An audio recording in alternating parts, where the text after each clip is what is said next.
अस्सलाम वालेकुम स्टूडेंट्स, मैं हूं अब्दुल कुद्दूस बेग, आपका फिजिक्स टीचर। स्टूडेंट्स, आज के लेक्चर में हम चैप्टर नंबर 3 के 2 टॉपिक्स को डिस्कस करेंगे। First one is force due to water flow और स्टूडेंट्स सेकंड टॉपिक में हम डिस्कस करेंगे मोमेंटम एंड एक्सप्लोसिव फोर्सेस। तो स्टूडेंट्स, लेक्चर को स्टार्ट करने के लिए चलते हैं लाइट बोर्ड की तरफ। For example students, we have a hose, यानी कि हमारे पास एक पानी वाला पाइप है।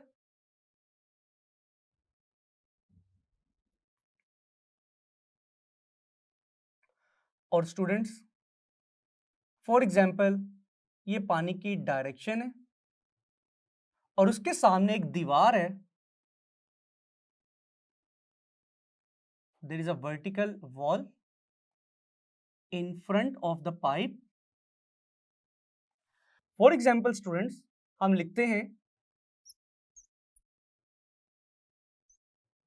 अ stream of water striking the wall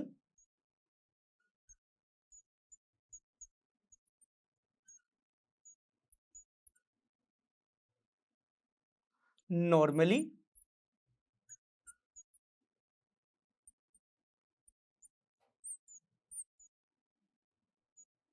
and comes to rest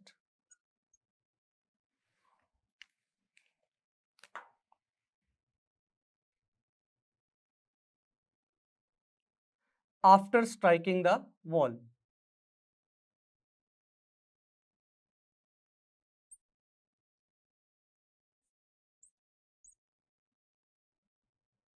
तो स्टूडेंट्स, हमने अज्यूम किया है कि पानी जो पाइप से निकल रहा है वो दीवार के साथ परपेंडिकुलर डायरेक्शन में स्ट्राइक करेगा और आफ्टर स्ट्राइकिंग पानी रेस्ट की हालत में आ जाएगा। तो स्टूडेंट्स, हम लिख सकते हैं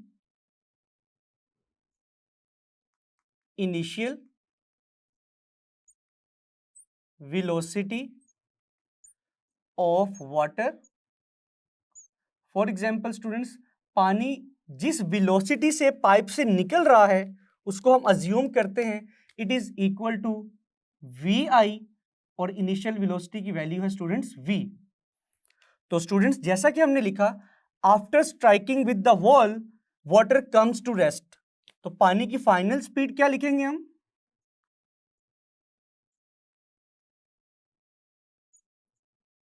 फाइनल स्पीड और वेलोसिटी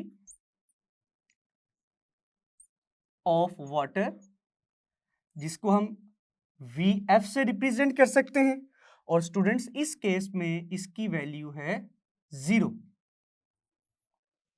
तो स्टूडेंट्स, अगर हम इनिशियल वेलोसिटी और फाइनल वेलोसिटी से चेंज इन वेलोसिटी निकालना चाहते हैं तो हम लिखेंगे change in velocity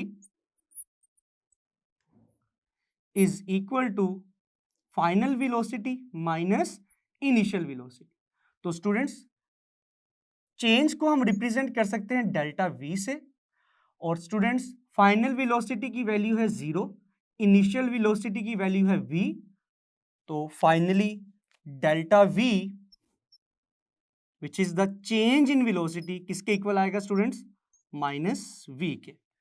now students, अब हम अज्यूम करते हैं मैस पर second, means that unit second के अंदर पाइप से निकलने वाला जो पानी है उसका मैस कितना है हम कंसीडर करते हैं students. Mass per unit time, जिसको हम मैस पर सेकेंड कंसीडर करेंगे।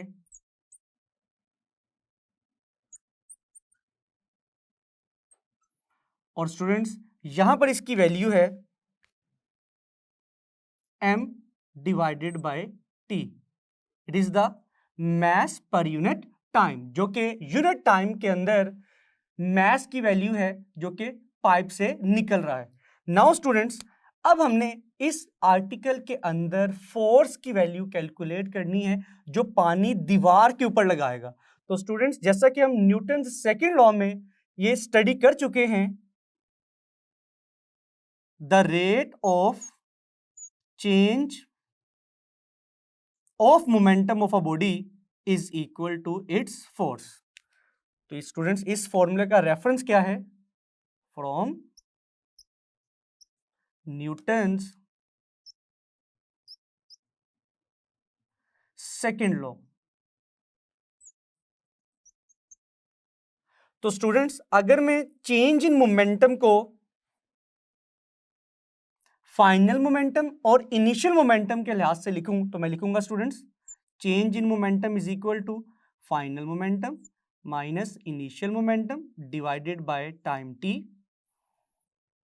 नाउ स्टूडेंट्स जैसा कि आपको मालूम है momentum is the product of mass and velocity. तो फाइनल मोमेंटम किसके इक्वल आएगा? एम वी एफ के इक्वल। इनिशियल मोमेंटम किसके इक्वल आएगा? एम वी आई के इक्वल। और students divided by time T. तो स्टूडेंट्स आप देख सकते हैं कि इस फॉर्मूले से हम m की वैल्यू कॉमन ले सकते हैं और t को मैं मास के डिनोमिनेटर में लिख सकता हूं। तो स्टूडेंट्स ब्रैकेट के अंदर क्या वैल्यू आएगी? V F minus V I. Now students आप देख सकते हैं फोर्स का फाइनल फॉर्मूला किसके इक्वल आया है? m divided by T multiply by. तो क्या students V F minus V I की वैल्यू चेंज इन वेलोसिटी के इक्वल नहीं? Yes students. तो स्टूडेंट्स इट मींस दैट कि अगर हम फोर्स की वैल्यू कैलकुलेट करना चाहते हैं तो हम मास पर यूनिट टाइम को मल्टीप्लाई करेंगे चेंज इन वेलोसिटी के साथ, तो अल्टीमेटली हम फोर्स की वैल्यू कैलकुलेट कर लेंगे। तो नाउ स्टूडेंट्स अगर इस स्पेसिफिक एग्जांपल की बात की जाए तो आप देख सकते हैं कि इस एग्जांपल में चेंज इन वेलोसिटी की वैल्यू क्या है? Minus V. और स्टूडेंट्स मास पर यूनिट टाइम या फिर मास पर सेकंड की वैल्यू क्या है? m divided by t। तो स्टूडेंट्स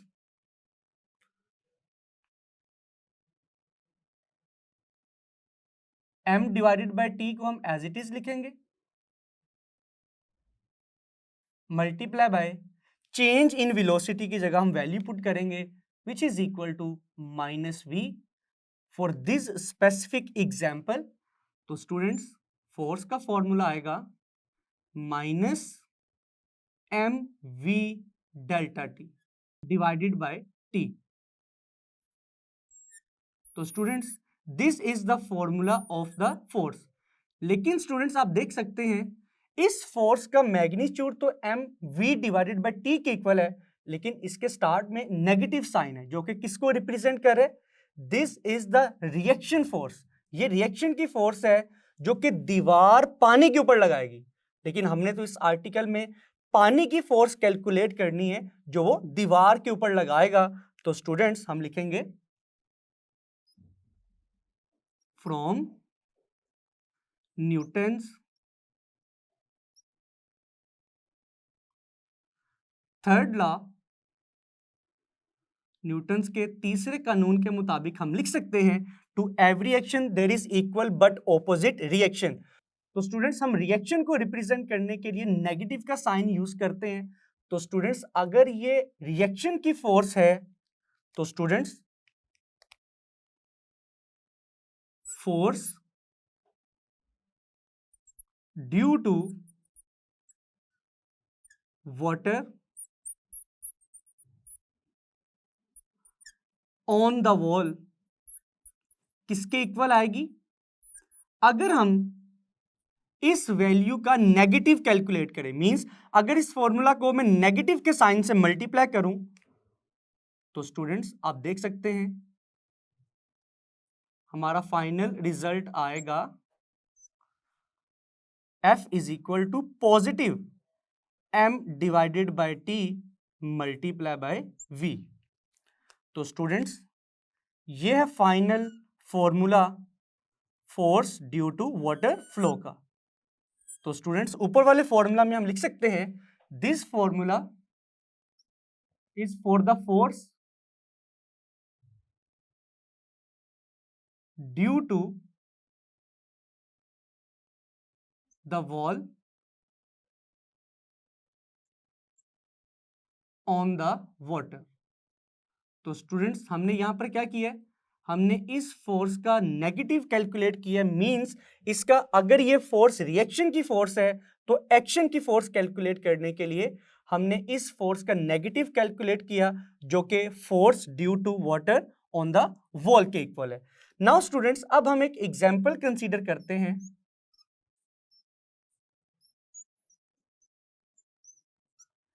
कि किस तरह से अगर हमें मास पर यूनिट टाइम या फिर मास पर सेकंड गिवन हो और किसी भी फ्लूइड की या वाटर की चेंज इन वेलोसिटी गिवन हो, तो किस तरह से हम students force due to water flow calculate कर सकते हैं। फॉर एग्जांपल स्टूडेंट्स, जैसे कि आपकी बुक में इस आर्टिकल के लास्ट पे एक एग्जांपल गिवन है। फॉर एग्जांपल स्टूडेंट्स, वाटर जो कि एक होज यानी कि पाइप से निकल रहा है, उसकी इनिशियल वेलोसिटी है 5 मीटर पर सेकेंड, लेकिन आफ्टर स्ट्राइकिंग द वॉल वो रेस्ट की हालत में आएगा। तो स्टूडेंट्स हम लिखेंगे the change in velocity for example is equal to 5 metre पर second. And students the value of mass पर unit time is equal to 3 kilogram पर सेकेंड। इसका मतलब यह स्टूडेंट्स कि एक सेकेंड में पानी का कितना मास इस पाइप से निकल रहा है, 3 किलोग्राम। तो students according to this equation, जिसको हम इक्वेशन नंबर 1 का नाम दे सकते हैं, अगर हम इस इक्वेशन में वैल्यूज पुट करें तो स्टूडेंट्स आप देखेंगे F is equal to m over t की वैल्यू है 3 किलोग्राम पर second and students change in velocity की वैल्यू है 5 मीटर पर सेकेंड। तो स्टूडेंट्स 15 और यूनिट्स क्या आएंगे, किलोग्राम मीटर पर सेकेंड स्क्वायर। जैसे कि स्टूडेंट्स आपको मालूम है किलोग्राम मीटर पर सेकेंड स्क्वायर किसके इक्वल आएगा, न्यूटन के इक्वल। तो स्टूडेंट्स ये है फोर्स जो कि पानी लगाएगा दीवार के ऊपर, जिसको हम कहते हैं force due to water flow. तो स्टूडेंट्स अगर ऑब्जेक्टिव में यानी एमसीक्यूज और शॉर्ट क्वेश्चन में आपको चेंज इन वेलोसिटी गिवन हो और आपको मास पर यूनिट टाइम की वैल्यू गिवन हो, तो स्टूडेंट्स दोनों का प्रोडक्ट किसके इक्वल आएगा, फोर्स के इक्वल आएगा। नाउ स्टूडेंट्स अब हम नेक्स्ट आर्टिकल को स्टार्ट करते हैं, which is momentum and explosive forces.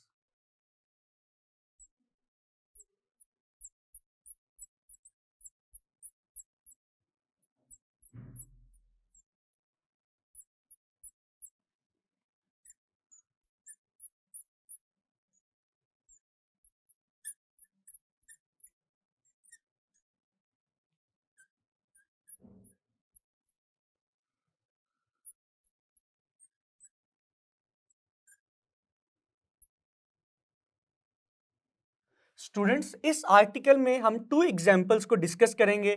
Students first example में हम डिस्कस करेंगे कि किस तरह से एक फायर क्रैकर के एग्जाम्पल में सिस्टम का टोटल मोमेंटम कांस्टेंट रहता है, और दूसरी एग्जाम्पल में हम देखेंगे कि अगर हम एक राइफल और बुलेट को एज अ सिस्टम कंसीडर करें तो इस केस में भी सिस्टम का टोटल मोमेंटम किस तरह से कंजर्व रहेगा। तो स्टूडेंट्स स्टार्ट करते हैं फर्स्ट एग्जाम्पल से।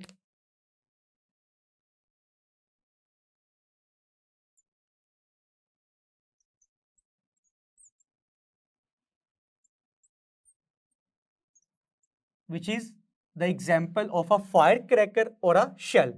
For example स्टूडेंट्स, मेरे हाथ में एक शेल है, एक पटाखा है, एक बॉम्ब है। अगर मैं इसको आग लगाकर ऊपर की तरफ फेंकता हूं और ये shell midway in the air में एक्सप्लोड कर जाता है, तो स्टूडेंट्स डायग्राम की मदद से मैं इसको किस तरह से रिप्रेजेंट करूंगा। For example students, this is a shell, और स्टूडेंट्स अगर ये 2 पार्ट्स में एक्सप्लोड करता है मिडवे इन द एयर में, तो स्टूडेंट्स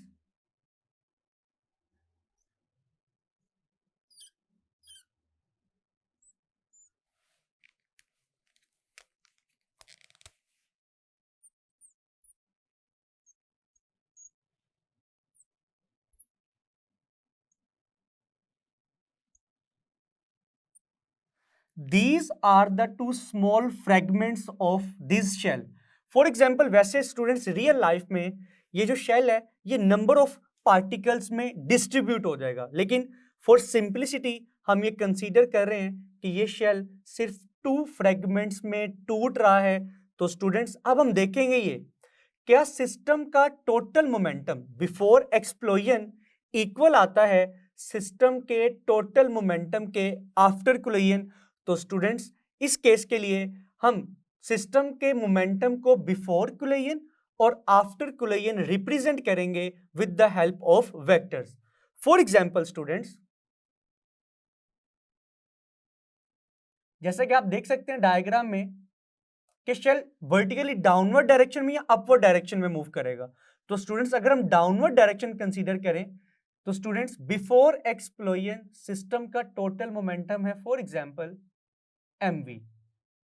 लेकिन स्टूडेंट्स अगर एक खास टाइम पर एक्सप्लोजन यानी कि ये शेल एक्सप्लोड करता है तो स्टूडेंट्स अब हम देखेंगे इन फ्रेगमेंट्स के मोमेंटम्स को। फॉर एग्जांपल स्टूडेंट्स इस फ्रेगमेंट के मोमेंटम को हमने रिप्रेजेंट किया है विद दिस वेक्टर, और स्टूडेंट्स इस फ्रेगमेंट के मोमेंटम को हम रिप्रेजेंट कर सकते हैं विद दिस वेक्टर। तो स्टूडेंट्स अगर मैं इस वेक्टर के पैरेलल एक वेक्टर ड्रॉ करूं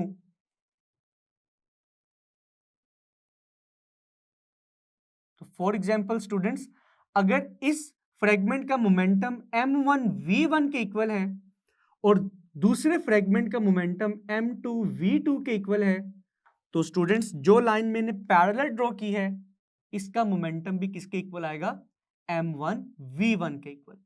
now students according to head to tail rule आप देख सकते हैं कि रिजल्टेंट वेक्टर कैसे आएगा by joining the tail of the first vector with the head of the last vector. तो स्टूडेंट्स ये जो रिजल्टेंट वेक्टर आया है इस केस में ये सिस्टम के टोटल मोमेंटम के इक्वल आएगा। तो स्टूडेंट्स आप देख सकते हैं total momentum of the system before explosion is equal to the total momentum of the system after explosion. तो आपने देखा कि किस तरह से एक शेल के एक्सप्लोजन के एग्जाम्पल में सिस्टम का टोटल मोमेंटम कंजर्व रहता है। नाउ स्टूडेंट्स अब हम सेकेंड एग्जाम्पल देखते हैं विच is the example of a bullet and a rifle.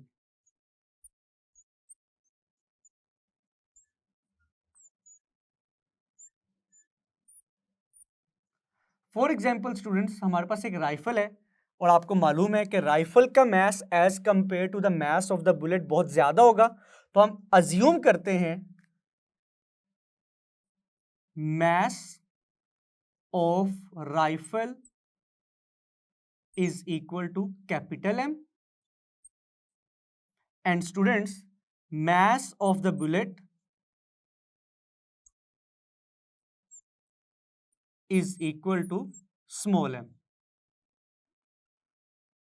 Now students for example मेरे हाथ में एक राइफल है और उसके अंदर एक बुलेट है। अभी मैंने बुलेट को फायर नहीं किया तो स्टूडेंट्स राइफल भी रेस्ट की हालत में है तो उसकी वेलोसिटी क्या होगी 0, और राइफल के अंदर मौजूद बुलेट भी रेस्ट की हालत में है उसकी वेलोसिटी भी क्या होगी 0।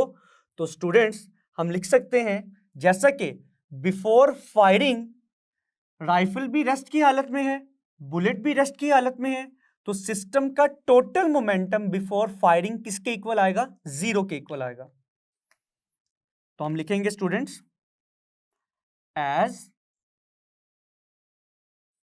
Bullet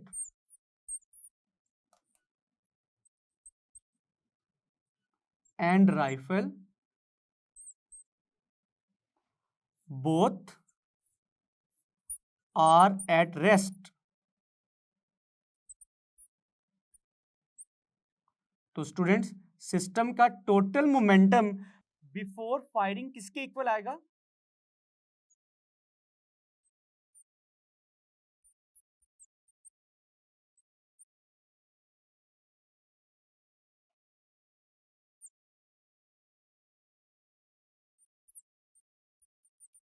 it is equal to 0। लेकिन स्टूडेंट्स अगर हम उस राइफल से उस बुलेट को फायर करते हैं तो फॉर एग्जांपल स्टूडेंट्स बुलेट जिस स्पीड से आगे की तरफ जाएगी उसको हम v कंसीडर करते हैं, और राइफल रिकॉइल करेगी बैकवर्ड डायरेक्शन में, मींस झटका लगेगा पीछे की तरफ, तो उस झटके की जो स्पीड होगी, उस रिकॉइल की जो स्पीड होगी, उसको हम कंसीडर करते हैं v प्राइम से। तो स्टूडेंट्स अगर हम बुलेट की वेलोसिटी को कंसीडर करें, we can represent the velocity of the bullet after firing as v, which is the velocity of bullet after firing, and students v prime is the velocity of the rifle in the opposite direction after firing।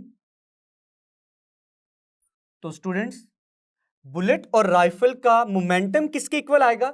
It will be the product of its velocity and mass. तो students अगर हम bullet के momentum की बात करें after firing, तो students bullet का मास हमने कंसीडर किया है स्मॉल m, तो बुलेट का मोमेंटम आएगा mv के इक्वल।